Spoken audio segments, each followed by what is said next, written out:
그거는 조금 위험한 자리다. 안녕하세요. 허브경제TV 최호영입니다. 오늘은 통신사 관련된 종목을 좀 볼 건데요. SK텔레콤 위주로 좀 보도록 하겠습니다. 주총이 일어났었죠. 25일 날에. 그래서 SK텔레콤 정기 주주총회 주요 골자는 기업 지배 구조 개편 추진과 분기 배당 지급으로 요약을 한다라고 좀 볼 수 있을 것 같습니다. 이 분기 배당이 뭐예요? 보통 배당금은 연말에 나오죠. 연말에 설정을 해갖고 연초에 나오는 부분인데 어떤 회사 같은 경우는 분기별로 1년에 4번씩 나오는 경우가 있습니다. 그 얘기인 것 같아요. 지배구조 개편 관련 공식적 입장은 4월에서 5월 정도에 발표가 예상되고요. 공공거래법 개정안 시행에 앞서서 연내 개편 작업이 마무리될 전망이다. SK텔레콤은 기존 정관의 중간 배당 조항을 삭제하고요. 분기 배당 조항을 신설하면서 17년 만에 배당 정책을 변경을 했다라고 했죠. 전체 배당 금액의 경우 전년 대비 향상 지급을 예고했으며 1분기 배당 미지급의 금액의 경우에는 연말에 추가로 지급한다라고 언급을 했습니다. 이게 확정이 된 거는 아니고요. 이렇게 할 것이다라고 지금 주주총회에서 말을 했죠. 그리고 이걸 토대로 해서 진행이 될 것 같습니다. 일단은 지배구조 개편 시나리오가 재점검이 될 것 같습니다. 보면은 SK텔레콤의 연내 지배구조 개편 공식화로 관련 시나리오 재점검이 필요하다. 방법론에 대해서는 구체적으로 언급은 없었는데 당사가 기존 시각대로 본다면은 기업 가치 증대 그리고 SK하이닉스 자회사 편입 등의 측면에서 물적 분할보다는 인적 분할을 통해서 중간 지주 회사 전환 가능성에 무게를 두고 있다라고 좀 보면 될 것 같아요. 밑에 보면 표가 있는데 그거는 잠깐 이따가 조금 보고요. 인적 분할 과정에서는 크게 3단계로 SK텔레콤은 지주회사와 사업회사로 분리하고요. 지주회사의 사업회사 지분 공개 매수 진행을 하고요. SK와 SK텔레콤 지주회사 간의 합병을 통해서 희석 최소화를 위해서 SK 보유 자사주로 요약을 한다 이런 식으로 좀 되어 있네요. 활용을 할 것이다 라고 되어 있고요. 통상 관련 작업이 6개월 정도 내에 소요가 되기 때문에 빠르면 4월에서 5월 중으로 지배구조 개편하는 내용이 공유가 될 것으로 좀 보고 있습니다. 그래야지 6개월이 지나면 올해 안으로 처리가 되는 거잖아요. 여기에 2021년 말에 조세특례 제한법 제38조 2 일몰 열말 이후 지주회사 행위 요건 강화 등 지배구조 개편 시점이 상반기로 강제시키는 요인도 적용이 되고 있다라고 좀 보고 있습니다. 상기 내용을 두고 일각에서는 주장하는 롱, 숏, 롱은 SK고요. 숏은 이제 SK텔레콤. 투자 아이디어에 대해서는 회의적인 입장이다라고 좀 되어 있고요. 이는 SK텔레콤의 분할과 향후 SK텔레콤 지주회사와 SK의 합병의 일련의 과정에서 치부하면서 범하는 오류다라고 되어 있는데 이 말이 무슨 뜻이냐면은 엄연히 독립된 이벤트에도 불구하고 종국에는 오너를 위해서 SK 주가가 오르고 SK텔레콤 주가가 하락해야 한다는 당위적 접근에 기반을 했다라고 좀 되어 있습니다. 뭐 다들 아시겠지만 SK텔레콤 같은 경우는 지금 OTT라든지 아니면 콘텐츠, 웨이브 이런 쪽에다가 지금 뭐 투자를 좀 감행을 하겠다 이런 식으로 얼마 전에도 리포트가 한번 나왔었죠. 뉴스가 한번 나왔죠. 한 1조 정도를 투자하겠다 뭐 이런 식으로 나왔었습니다. 자 보면은 SK텔레콤 같은 경우는 밑으로 굉장히 많이 있는데 지금 11번가랑 그 다음에 ADT 캡스랑 윈스토어가 상장 준비 중이죠. 그리고 인포섹도 마찬가지고요. 그리고 실트론도 마찬가지고 그 다음 팜테코 역시 생각을 하고 있는 것 같죠. 그러니까 지금 SK 같은 경우는 지금 IPO를 할 게 많이 있거든요. 그 중에서 지금 SK텔레콤 밑으로 보이는 것이 3개에서 4개 정도다. 이렇게 좀 봐주시면 될 것 같습니다. 그러면은 지금 SK텔레콤 그 자체만으로 본다라고 했을 때는 이게 악재로 반영이 되지는 않을 거예요. 일단 주주총회 같은 경우는 4월에서 5월 달에 정확하게 어떠한 모습이 나오는지를 보면서 우리가 다시 한번 논해볼 필요가 있다라고 생각을 하고요. 일단은 25일 날 주주총회가 나왔는데 주주총회를 진행을 했는데 뭐 간단하게 보면 지배구조 개편 그 다음에 분기별 배당 지급으로 요약을 할 수 있다. 그렇게 좀 정리하고 넘어가도록 하겠습니다. 일단은 이 부분이 나왔어요. 여기서 왜 나왔냐라고 했을 때 콘텐츠라든지 이런 부분, 웨이브라든지 이런 쪽에다가 약 1조 원의 투자를 한다라고 나오면서 지금 이렇게 나왔죠. 그러면 이 변곡점 라인을 돌파하고 나서 바로 이렇게 나가는 게 아니라 한 번 정도 눌림을 받고 나서 이슈가 터지면서 이 라인을 돌파하는 모습이 강하게 나왔다라고 설명을 드렸습니다. 그러면은 얘가 만약에 내가 이 라인에서 접근을 못했다라고 하면은 내가 이 라인에서 내가 이 변곡점의 끝자락에서 접근을 못했다. 그리고 이 눌림에서도 접근을 못했다라고 했을 때 지금 이 자리에서 따라 들어간다? 그거는 조금 위험한 자리다라고 생각을 합니다. 조금 더 긍정적으로 본다라고 했을 때는 여기를 이 라인을 왔을 때 내가 여기서 잡아 들어간다라고 했을 때에는 지금 현재의 모습으로 봤을 때 그렇게 크게 위험한 자리는 아니다 라고 좀 보시면 될 것 같아요. 다만 지금 그 분기별 배당이라든지 아니면은 그 지배구조 개편이 이 SK텔레콤에 어떤 영향을 미칠지는 시장을 한번 흐름을 조금은 봐야 될 것 같아요. 아무리 예상한다라고 한들 시장에서 어떻게 반응이 되는지 어떻게 이 부분이 반응을 하는지를 좀 본 다음에 저희가 대응을 해야 될 필요가 있다라고 생각을 합니다. 다만 현재의 가치를 본다라고 했을 때 현재의 위치를 본다라고 했을 때에는 이 영역 구간이다라고 했을 때 내가 그렇게 무리해서 들어가는 높은 자리는 아니다라고 판단을 해주시면 될 것 같습니다. 자, 두 번째 종목으로는 이제 KT를 좀 보도록 하겠습니다. KT가 이번에는 그 바이오 쪽에 신사 확대한다라고 좀 구현모 사장이 좀 승부를 던졌다라고 이슈가 나왔죠. 근데 이게 뭐 바이오가 뭐 신약을 개발한다 이런 바이오는 아닌 것 같고요. 일단은 좀 내용을 좀 본다라고 했을 때에는 새로운 바이오 헬스 사업으로는 코로나19 사태의 계기로 급증한 수요를 타켓으로 한 의료 플랫폼이다라고 좀 되어 있거든요.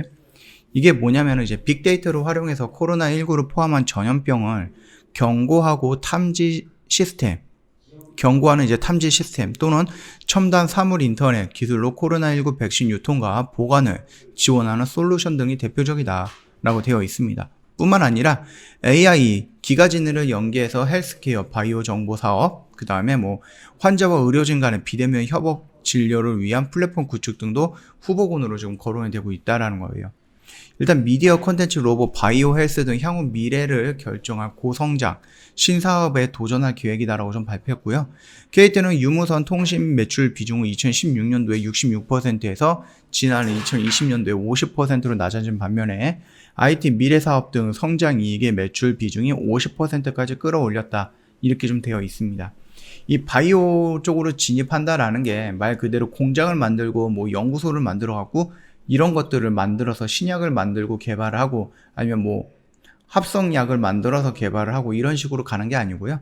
이 바이오 같은 경우는 뭐 어차피 KT 같은 경우는 통신이잖아요. KT는 통신쪽. 그렇죠? IT라든지 아니면 미래의 뭐 5G라든지 이런 쪽으로 연결되어 있는 부분이기 때문에 이런 식으로 직접 약을 만드는 게 아니라 의료진 간에 또는 병원과 환자들 간에 이런 데이터가 왔다 갔다 할 수 있는 어떠한 플랫폼을 구축을 하겠다. 그런 의미로 좀 판단을 해주시면 될 것 같아요. 결국은 지금 SK텔레콤이라든지 LG유플러스라든지 KT는 지금 다 뭐 한 거예요? 탈통신을 한 겁니다. 탈통신. 지금 핸드폰을 팔고 가입시키고 인터넷 가입시키고 넷플러스라든지 OTT 가입시키면서 이런 걸로 인해서 들어오는 돈보다는 앞으로 나아가야 되는 부분들, 그런 부분이 지금 미래 성장에서는 더 높은 자리다. 더 높은 성장을 가져올 수 있고 앞으로 회사를 먹여 살릴 수 있는 업황군이다라고 생각을 하기 때문에 얘네들이 지금 다 이런 식으로 넘어가고 있다라고 생각을 하시면 될 것 같아요. 역시 여기서 이렇게 떨어지면서 이 라인에서 매수를 했으면 좋았겠지만은 이 라인까지 오지 않았기 때문에 그러면서 여기서 양봉 이런 식으로 나왔죠. 그렇다라고 해서 여기서 이렇게 따라 들어간다라고 하는 거 조금 리스크가 있다라고 설명을 드렸기 때문에 여기서 바로 들어가 보기보다는 이 영역 안까지 다시 한번 밀려준다라고 했을 때 가격 조정과 기간 조정을 받는다라고 하면은 이때 내가 조금씩 물량을 잡아 들어가도 크게 무리가 되는 자리는 아니다라고 설명을 드렸습니다. 그 점 유지하는 부분이니까 이것도 한번 참고 부탁드리도록 하겠습니다. 자, 그럼 마지막 종목으로 이제 LG유플러스를 볼 건데요. 오늘 이슈가 나왔죠. 5G 솔루션 1100만 달러에 수출을 했다라고 되어 있습니다. 지금 보면은 단일 5G 솔루션 콘텐츠 수출 계열으로 통신업계 최대 규모다라고 좀 말을 하고 있고요. AIS는 2020년 말 매출 기준으로 시장 점유율 45.6%를 차지하고 있는 태국 그 최대 이동통신사고요. 가입자는 4,100만 명에 달한다. 그래서 태국 최초로 5G 전국망을 구축해 77개 지역을 서비스를 제공하고 있는 기업이다라고 좀 언급이 되어 있네요. 여기에다가 지금 그 한 1100만 달러 정도의 규모의 솔루션과 콘텐츠를 계약을 맺었다라고 좀 이슈가 나왔습니다. 자, 얘 역시 추세를 이탈하는 모습을 보여주고 이 추세에 반등이 나왔으나 이 저점 추세선에 저항을 받는다라고 했죠. 그러면은 얘가 형성됐던 이 변곡점 안에서 이런 식으로 움직이다가 여기를 돌파해주는 이 라인을 돌파해주는 양봉이 나온다라고 했을 때 다시 한번 얘가 이 추세선 안에서 움직일 가능성이 높다라고 말씀을 드렸습니다.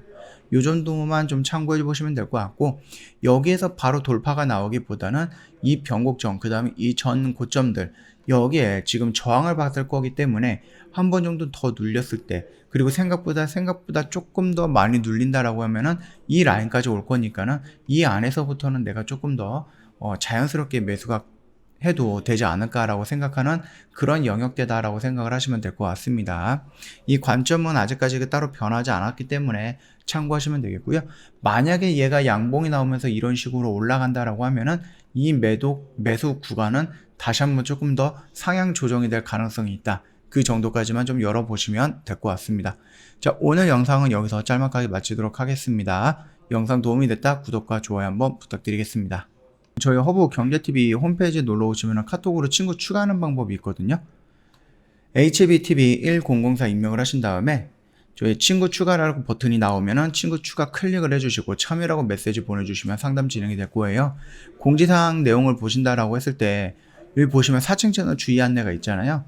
저희랑 연결해서 상담을 하고 있는데 상담 내용이 조금 이상하다, 의심스럽다 그러면은 저희 쪽 1644-1873으로 연락을 주신 다음에 저희한테 문의를 남겨주시면은 저희가 확인해가지고 바로 안내를 해드릴 거니까 참고 부탁드리겠고요. 저 이벤트 진행을 하고 있는데 며칠 안 남았습니다. 31일까지이기 때문에 오늘이 29일이에요. 오늘 제외하면 딱 이틀 남았거든요. 늦지 않게 저희 쪽에 가입을 해주시면 될 것 같고요. 360만원인데 120만원 할인을 해드리고 지인과 함께 2인 동반 가입할 경우에는 뭐 10만원 추가 할인이라든지 아니면 기간을 조금 연장해드리는 혜택도 있으니까 참고하시면 될 것 같아요. 저희 장중 라이브 방송반 진행을 하고 있잖아요. 정 대표님께서 장중에 라이브 방송으로 교육도 해드릴 거고요. 그 교육을 토대로 해서 매수매도 진행을 하게 될 건데 오래 걸리는 매매가 아니에요. 0일에서 3거래일만 보유하는 단기 매매이고요. 시초가, 장중, 종가 베팅 다 진행을 할 거니까 참고 한번 해주시면 될 것 같습니다. 그래서 내가 만약에 매수를 했는데 일주일 동안 종목을 가져가기 싫다라고 하시는 분들, 또는 교육도 필요하다, 나중에 홀로 서고 싶다 라고 하시는 분들, 또는 지수가 이렇게 무너졌을 때 나도 모르게 충동적으로 매수하고 매도하는 이런 습관이 있는데 요걸 좀 고치고 싶다 하시는 분들은 장중 라이브 방송반 참여를 하시면 될 것 같고요. 저희 VIP 매매 결산 내역을 보면은 여기서 매수하고 매도했던 부분 다 여기 이렇게 있을 겁니다. 방송반 TBC라든지 아니면 사조동원 같은 경우는 마이너스 1에서 마이너스 2% 정리했는데 휴니드 같은 경우는 오늘 들어가서 오늘 바로 매도를 하고 나왔습니다. 그래서 8% 정도 정리하고 나왔으니까 참고하시면 되겠고, 옆에 보면 이제 방송반이라고 되어 있는 게 이게 장중 라이브 방송반에서 진행하고 있는 매매 수익률이고요. 그리고 이제 여기 보면은 단기 스윙이라고 되어 있는데 요거는 저희 VIP 회원님들 저희 홈페이지 통해서 VIP 회원님들한테 안내를 해드리고 있는 종목이다. 그렇게 생각을 해주시면 될 것 같습니다. 회원님들 만약에 방송반이면 방송반 아니면은 주력주 매매하는 VIP 반이면 VIP 반 뭐든지 상관이 없으니까 저희 쪽에다 문의를 남겨주시면은 저희가 확인해가지고 어떻게 가입하는지 어떻게 매매하는 건지 다 알려드릴 거니까 참고 부탁드리겠습니다. 카톡 친구 추가하시고 문의 남겨주시면은 바로바로 안내해드리도록 하겠습니다. 자, 오늘 영상 여기서 짤막하게 좀 마치도록 하겠습니다.